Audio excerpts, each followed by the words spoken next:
Putting aside our sorrow, we renewed our faith in the prophecy that other rings would be found, and see how our faith has been rewarded. The Covenant used to be the main threat, and it was a MacGuffin in the original Halo series because the real threat was the Forerunner legacy and the Flood itself. The Forerunners have been the source of so much mystery throughout the Halo franchise. It was something that was just fascinating to us. So far, it's been a lot of stumbling into their belongings. Like we found Halos. And now we found something more. We found the Prometheans. There's a degree of animalistic fierceness that maybe you didn't see in previous games. The conditions and the context are what pit a hero and antagonist against each other. For this game, we're going to get to see a lot of complexity to their civilization. From their worldview, what they're doing has to make sense. Trying to figure out ways to tell that story without interfering with the shooting aspect of it has been a really challenging thing. We've gotten glimpses of this Forerunner presence that was kind of always there, open as to whether it would ever erupt. And it did. We're trying to really take game systems and manipulate them and give them emotional coloring and context. We wanted to create something that could stand alone and be an enemy that is just as challenging, just as engaging as the Covenant has been in the past for Halo. A lot of that initial discussion was around if you had this incredibly evolved race and they were well beyond humanity, the Covenant, what would that look like?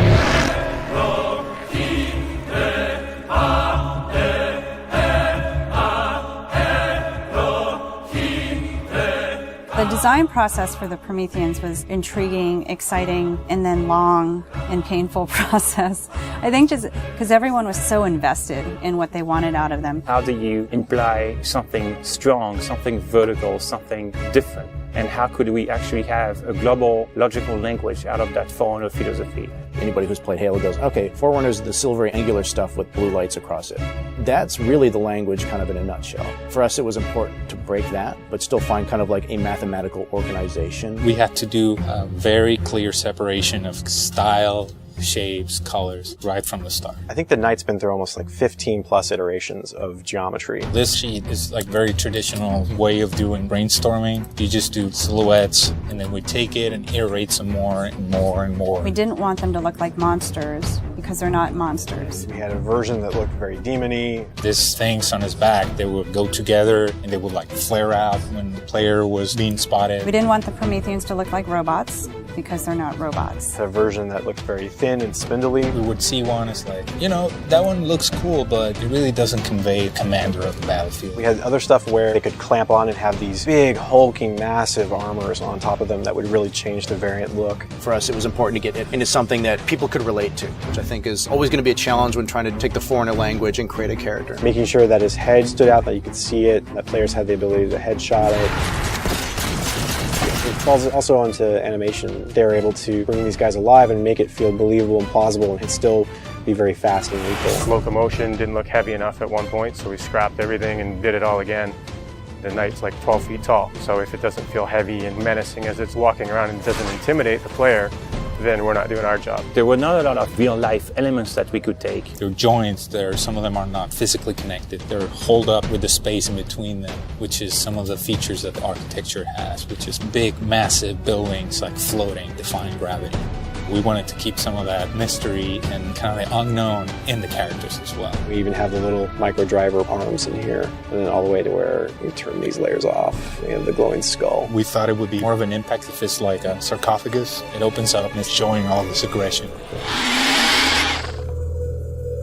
There's certain ways to approach fighting and lead with a group of grunts, and really what we wanted to do was change that up. The Covenant are tried and true. You know what you're going to get out of a grunt. You know what you're going to get from a jackal with his shield. The toughness of elites. Here are the brand new hooks to the sandbox.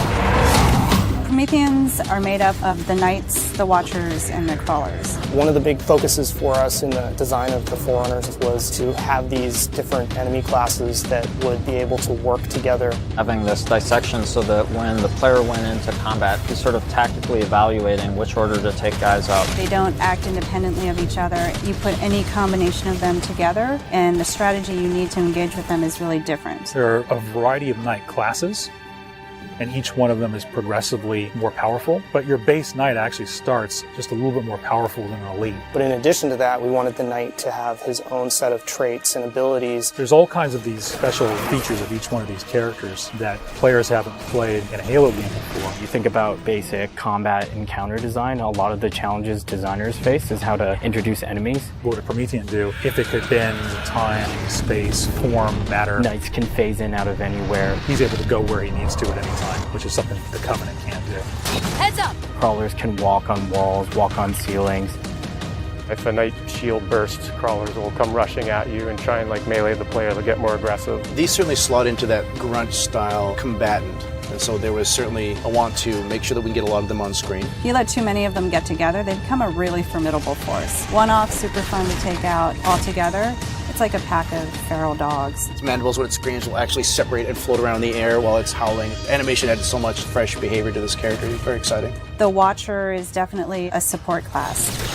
One of the things we wanted to do with the Forerunner characters was constantly have them mix up their tactics and make the player react to it.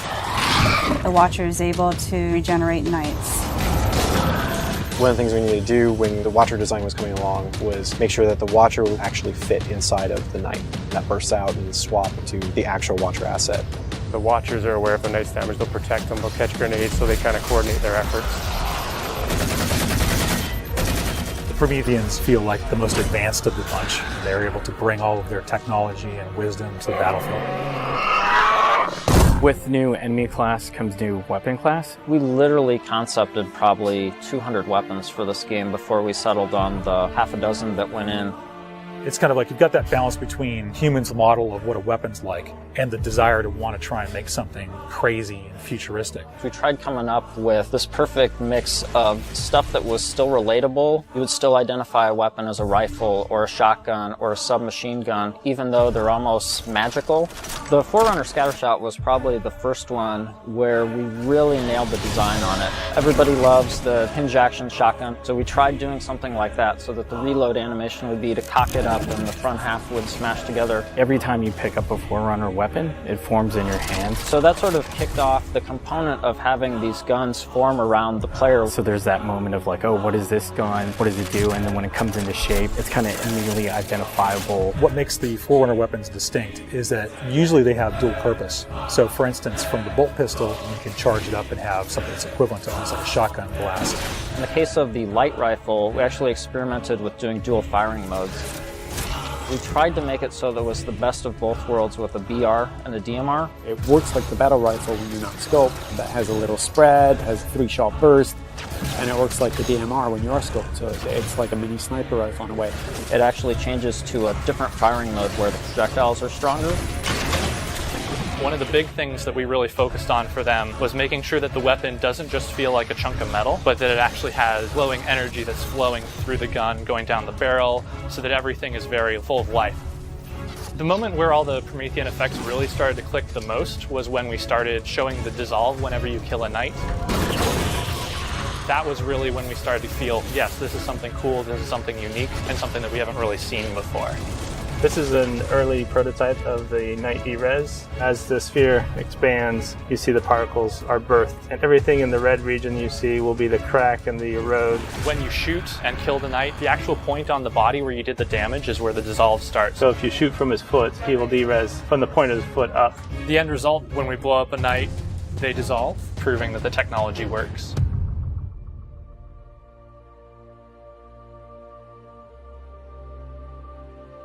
I look at the changes that we're making, and it really feels like we're making a sequel to Halo 3. And that's exactly what we're setting out to do. We have the Covenant from previous games. We have the UNSC. We had all these things to take from, all right, we can make a new take on this, but we had zero information to some of this Forerunner stuff. We're not just on a Halo, we're on a whole planet now.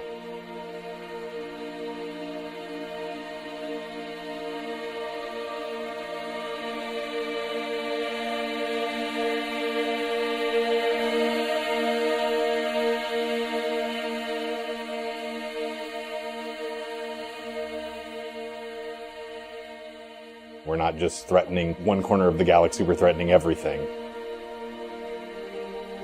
We're listening to the fan feedback. We're incrementally evolving different aspects of the game design, but there's nothing really revolutionary.